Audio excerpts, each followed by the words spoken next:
Şəhər avtobusunun səhər saatlarında gecikməsi bəzən səbir testi olur. Yollar isə öz növbəsində sanki döyüş meydançasını xatırladır. Bəs şəhər nəqliyyatının əsas problemləri hansılardır? Sıxlıq, gecikmə, yoxsa başqa nələrsə var biz bilmirik. Ona görə gəlin şəhər sakinlərinin fikrini öyrənməyə çalışaq görək. Onlar bu barədə nə fikirləşir? NZS tərəfdə, Xəzər TV-lə. Oradan gələnlər dolu gəlir, minmək olmur, vaxtında işləmirlər. Axşam olur, Səməd bağında saxlayırlar, yarı yolda qoyub qaçırlar. Özüm metroda işləyirəm, gecə sminə. Gəlirəm, oradan ona piyada gedirəm. Gecə saat 10-dan sonra Koroğlu metrosundan binaya işləyir. Gedirlər, yanırlar kənarda. Saxlayırlar, getmirlər reysə.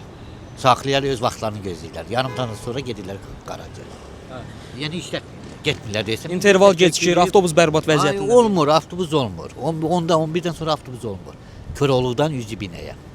Deməli ki, onların yeri var körpünün bu tərəfində. Gedib dayanırlar orada, işıqları zandı söndürürlər, yatırlar orada. Yarım saatdan sonra çıxıb gedirlər, 40 dəqiqədən sonra gedirlər. Orada elə olur ki, marşrut yarım saat gecikir, elə olur gəlir, ikisi daldala, elə hallar olur, ikisi daldala gəlib, ikisi də dolu olub. Ondan minə bilməmişəm. Onda da bir 20 dəqiqə hardasa gözləmişəm, yenə də gəlməyib, sonra 30-cu dəqiqədə gəlib, onda da heç nə qayıb getdim universitetdə qayıb yazdım müəllim. Deyir, hardasan gəlib çıxsa. Müəllimə bəs izah edə bilirsən ki, ictimai nəqliyyatın məsələn istifadəsində çətinliklər görürəm. Tutarlı səbəbim var, üzrlü sayasınız məni yazmayın qayıb. Yox, müəllim deyir, mən tez çıxardım deyir. Amma mən tez çıxmışam halbuki marşrut yarım saat gecikir. Səhər saatlarında metroda biraz sıxlıq olur. Bu da bəzən dərsi gecikmələrdə gətirib çıxardır.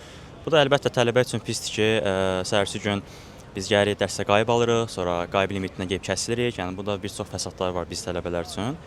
Həmçinin gediş haqqı düşünürəm ki, biraz tələbə üçün bahadır. Biraz burada imtiyazlar olmağı daha yaxşı olar tələbələr üçün. Çünki tələbənin aldığı təqaüdlə etdiyi ödənişlər bərabər paylanmır düşünürəm. Bakıxanovdan Üzü Qaraqaya metrosuna gedən istiqamətdə avtobuslar var ki, 213-dür, 191-dir, 106-dır. Bunlarda bəzən problem olur. Yəni ümumiyyətlə ondan sonra işləmir. Məcbur ya düşək piyada gedək, ya taksidən istifadə eləyək, yəni və sairə kimi nüanslar olur.